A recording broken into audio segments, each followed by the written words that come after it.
Bonjour à toutes et à tous, j'espère que vous allez bien. On se retrouve pour une nouvelle vidéo et on se retrouve pour mes avis sur mes lectures du mois de mars. J'en ai lu 3 ce mois-ci, donc ça c'est plutôt cool. C'est la première fois que j'en lis autant.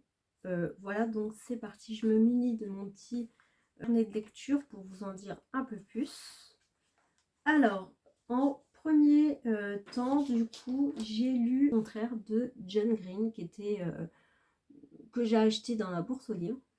Alors, je vous lis... Ah non, il n'y a pas de... Il n'y a pas de... Bon. Je vais vous lire un peu mon avis. Donc, on va suivre 2 ados qui sont malades. Ils se rencontrent dans un groupe de soutien.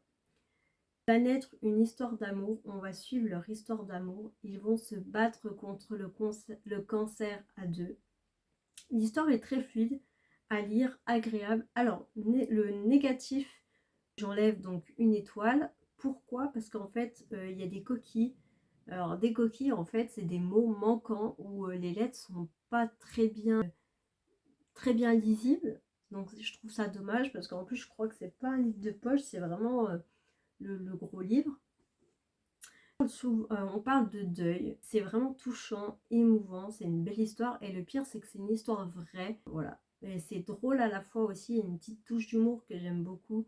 J'avoue, j'ai quand même versé ma petite larme quand le fameux, comment on appelle ça, le fameux discours que Gus veut entendre avant sa mort, c'est vraiment très touchant et voilà. Je sais que la mort maintenant ça me prend, enfin je suis énormément sensible donc ça me touche énormément.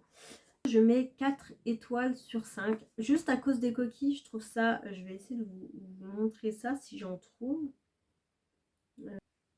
On appelle ça des coquilles, ouais, et je trouve ça bizarre, étonnant aussi.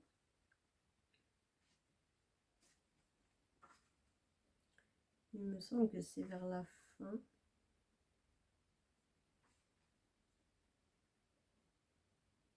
Peut-être. Bon, je saurais pas où vous montrer. Bon, il n'y en a pas sur toutes les pages, mais il y en a quelques-unes. Voilà. Bon, je saurais pas. Voilà, il y a des coquilles. Ok, donc prochain livre. Hop. Donc c'est Calendar Girl janvier. J'avais pris janvier et février, donc ça se lit super facilement. Donc je vous lis déjà le janvier pour me mettre un peu dans le bain et je vous expliquerai un peu mon avis. Mia vit avec son père et sa petite sœur à Las Vegas. Elle rêve de devenir comédienne. Depuis le départ de sa mère, son père s'est mis à boire et à jouer au casino. Il emprunte $1 million qu'il perd et ne peut rembourser. Mia doit assumer la dette de son père. Quelle solution va-t-elle trouver? 12 mois, 12 hommes, 12 villes. Mia relèvera-t-elle son incroyable défi? Donc, alors, on va suivre, donc bien évidemment, une jeune fille qui a à peu près la vingtaine, il me semble. Sa maman est décédée. Elle a une petite sœur qui a, pareil, à peu près son âge, 18 ans peut-être. Et son papa, dès le décès de sa femme, s'est mis à boire et du coup a joué au jeu de casino. Et du coup, il doit une dette monumentale. Donc, un tome, un mois de l'année, Mia doit payer une dette pour son père, $1 million. Son père s'est surendetté à cause des jeux, donc casino, comme je vous l'ai dit. Elle doit rembourser. C'est une escort girl, donc en fait elle travaille du coup pour sa tante. Ils ont une espèce de petit, comment on appelle ça, de petite entreprise de escort girl, voilà. Donc qui doit travailler pour sa tante. Chaque mois un homme, donc bien évidemment elle est payée. Donc quand elle va dans une ville avec un homme qu'elle côtoie, il lui paye la somme. En fait elle a des petits défis à faire et donc elle est payée. Donc chaque mois, un homme différent. Elle est au service de Wes. C'est un réalisateur de films.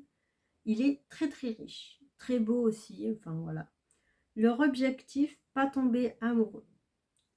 En fait, son objectif, c'est ils doivent pas tomber amoureux et elle doit éloigner toutes les filles super belles qui kiffent un peu Wes. Alors, Franchement, j'ai bien aimé l'histoire. Ça va. En fait, c'est plus une histoire un peu pour adolescents. Par contre, énormément de spicy. Donc spicy, énormément de sexe, hein, bien en plus, comment dire, c'est bien détaillé, même trop, je trouve, à mon goût. Si je conseillerais, je ne conseillerais pas à une adolescente de lire. Franchement, je dirais à partir de 17 ans, voire 18 ans. Voilà. Bon. Je mettrais 3,5 étoiles sur 5. Voilà. Bon. Mais sachant que j'ai commencé, je vais prendre toute la collection. Et puis, en fait, je veux juste savoir ce qui va se passer dans les prochains mois. Et du coup, j'ai fini de lire donc Calendar Girl le février. Donc, il se présente comme ceci. Donc, Mia se rend à Seattle où elle devient la muse du célèbre peintre français Alec Dubois. L'amour sur toile. Tel est le titre de l'œuvre du bel artiste avec lequel elle partage un mois riche en émotions. Alec est surprenant et sensuel. Pourra-t-il faire oublier à Mia sa mission et le ténébreux Wes resté à Malibu? Alors, je mets 2,5 étoiles sur 5, franchement. Donc, je vais vous lire ça. Donc, on suit Alec Dubois, peintre français, qui veut faire Mia de sa muse. Grosse déception, j'ai pas aimé le personnage Alec, franchement très hautain, de penser, il pense qu'au travail, sa façon aussi d'être avec les gens, et d'être avec Mia aussi. Franchement, voilà. Mia, donc, elle prend confiance en elle et s'aime parce qu'elle doit poser nue avec des positions bizarres sur chaque tableau de Alec. Et à la fin, ils font comment on appelle ça? Un espèce de vernissage, voilà, je cherchais le mot. Un vernissage avec toutes les positions que Mia a pu faire. Voilà. Donc 2 étoiles, j'ai pas aimé le cadre ni l'ambiance. Voilà, c'était très bizarre. Et puis c'était surtout que dans un bâtiment, dans une maison. Il sortait quasiment jamais. Voilà. Ni l'ambiance du personnage principal, histoire gênante. Ouais, c'était très gênant. Pareil, beaucoup de spicy. Donc voilà. On en a fini avec cette vidéo. Si cette vidéo vous a plu, n'hésitez pas à me mettre des petits pouces en l'air. Ça me ferait très plaisir à me mettre de jolis commentaires. J'ai hâte de vous lire. Et n'hésitez pas à vous abonner juste en bas. Et moi, je vous dis bye bye.